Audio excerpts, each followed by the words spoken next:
In the mountains of West Virginia, there's a cemetery where the headstones tell a story that defies nature itself. The dates don't make sense. The names repeat in impossible ways. And if you trace the family lines carved into weathered stone, you'll discover something that will make your blood run cold. This isn't just about inbreeding. This isn't just about isolation. This is about a woman who became pregnant by her own grandson and the twisted bloodline that created one of America's most disturbing family secrets. Hello everyone. Before we start, make sure to like and subscribe to the channel and leave a comment with where you're from and what time you're watching. That way, YouTube will keep showing you stories just like this one. What I'm about to tell you was buried for over a century. The records were hidden, the witnesses silenced, and the truth locked away in courthouse basement and family Bibles that no one dared to open. But I found it. And once you hear this story, you'll understand why some secrets were meant to stay buried.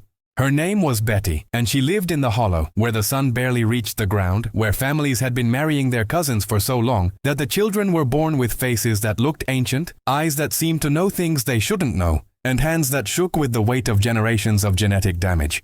But Betty's story goes deeper than that. Much deeper. The year was 1887, and the mountains of West Virginia were a world unto themselves. No roads led in or out of Cane Creek Hollow. No strangers came calling. The families that lived there had been isolated for nearly a century, and their bloodlines had become so tangled that mapping their family trees was like trying to solve a puzzle where every piece was the wrong shape. Betty was born into this world with a curse already written in her bones. Her parents were first cousins, her grandparents were siblings, and her great-grandparents. Well, the records get murky there because some truths were too dark even for the family Bible. By the time Betty drew her first breath, she was already carrying the genetic burden of 5 generations of inbreeding. But here's what the historians won't tell you. Here's what they buried in those courthouse records. Betty wasn't just a victim of this twisted family tree. She became its architect. As she grew from a girl into a woman, something inside her broke in a way that can't be explained by genetics alone. It was as if the mountains themselves had poisoned her soul, turning her into something that existed outside the boundaries of human decency. The first signs appeared when she was 14. The other children in the hollow would whisper about how Betty's eyes would follow her male relatives in ways that made their skin crawl, how she would stand too close, touch too long, smile in ways that promised things that should never be promised between blood relatives. The old women of the hollow knew what they were seeing, but they also knew that speaking of it would only invite more darkness into their already cursed lives. By the time Betty was 16, she had already given birth to her first child. The father was her uncle. But that was just the beginning of a story that would make even the most hardened investigators question what they thought they knew about the depths of human depravity. The hollow had its own rules, its own twisted logic that made sense only to those who had never known any other way of living. But even by those standards, what happened next defied comprehension. Betty's first child, a boy named Samuel, was born with the telltale signs of severe inbreeding. His eyes were too close together, his skull was misshapen, and his fingers were webbed like some ancient curse made flesh. But Betty looked at that child and saw something else entirely. She saw opportunity. She saw the continuation of a bloodline that had become so concentrated, so pure in its corruption, that it had transcended normal human boundaries. And as Samuel grew from infant to toddler to boy, Betty began to groom him for a role that no child should ever be prepared for. The isolation of the hollow worked in her favor.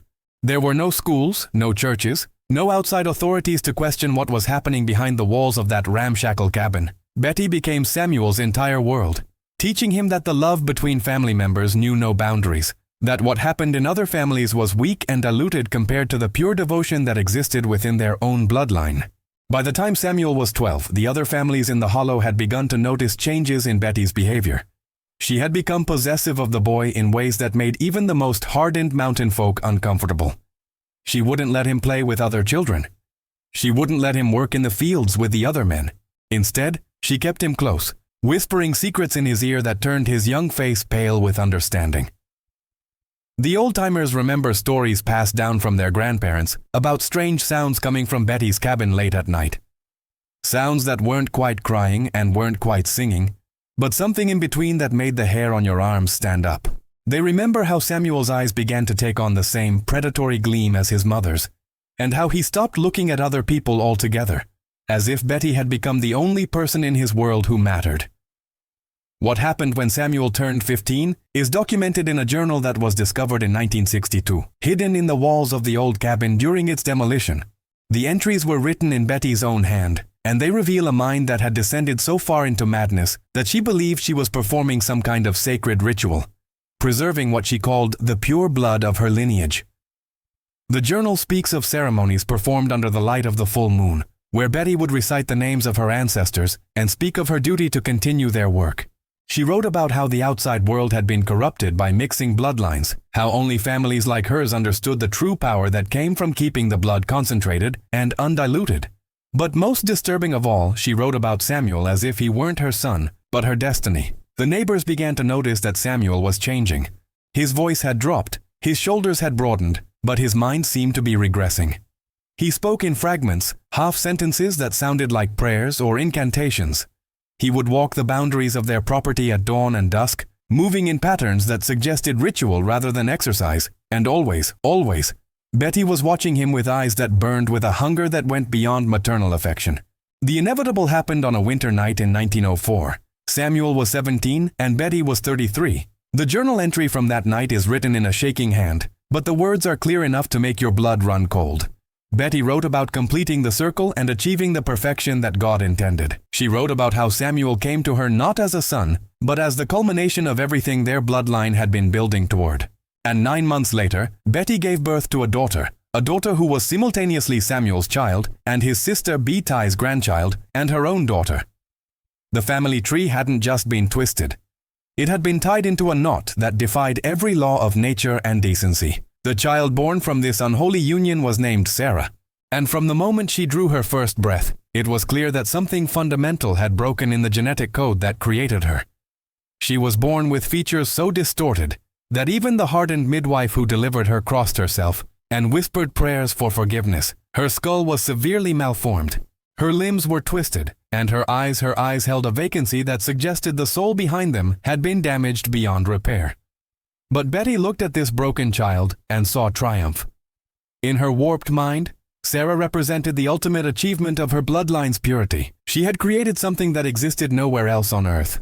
A being whose genetic heritage was so concentrated that she embodied generations of accumulated traits in a single twisted form.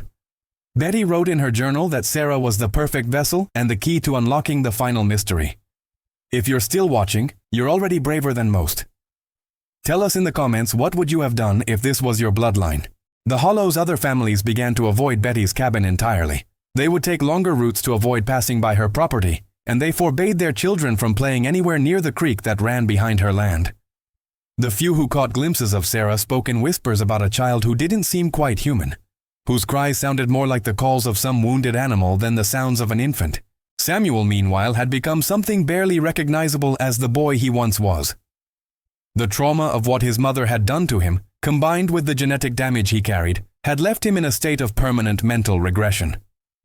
He would spend hours sitting on the cabin's front porch, rocking back and forth while staring at nothing, occasionally mumbling words that might have been names or might have been nonsense.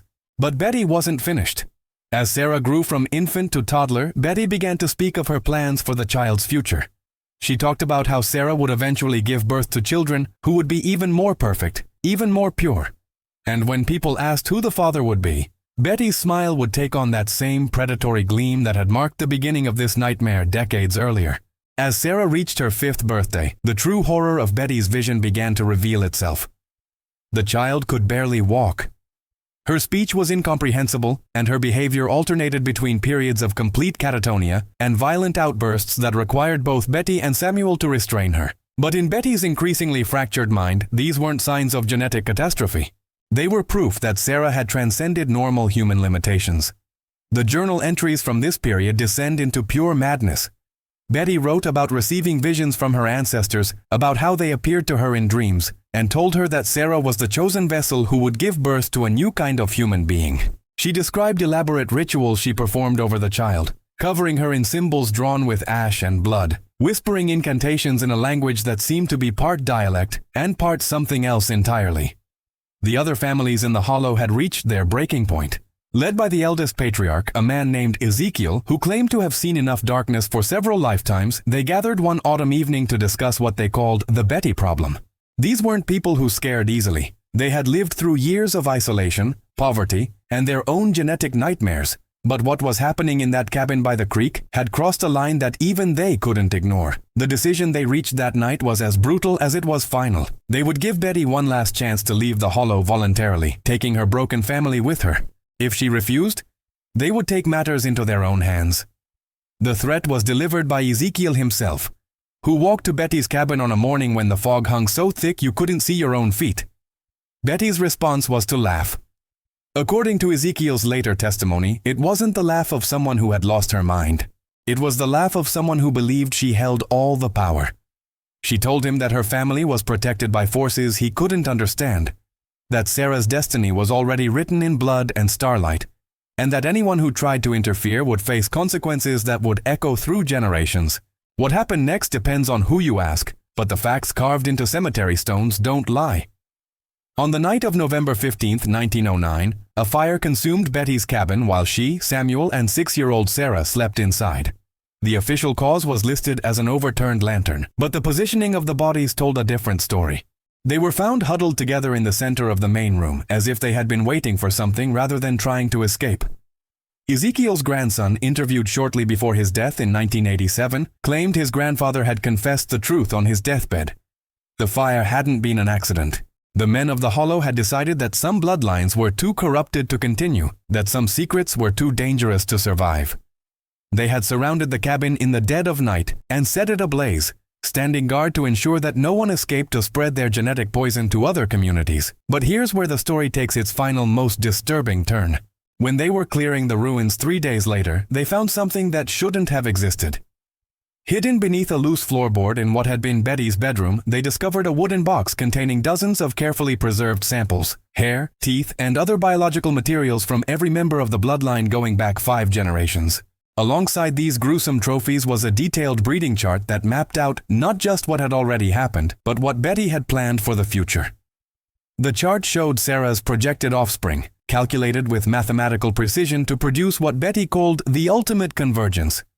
But most chilling of all, it showed Betty's own name at the center of a web that connected her to every other member of the family, in ways that suggested her relationship with Samuel had been just the beginning of a much larger, more, systematic plan. The box and its contents were buried in an unmarked grave outside the Hollow's boundaries, and the men who buried it swore an oath never to speak of what they had seen. But secrets have a way of surviving, even when the people who keep them don't. And somewhere in those West Virginia mountains, in a cemetery where the headstones still tell their twisted story, Betty's legacy continues to whisper its dark truths to anyone brave enough to listen. The bloodline ended that night in 1909, but the questions it raises about the depths of human depravity and the price of absolute isolation remain unanswered. Some boundaries once crossed can never truly be uncrossed.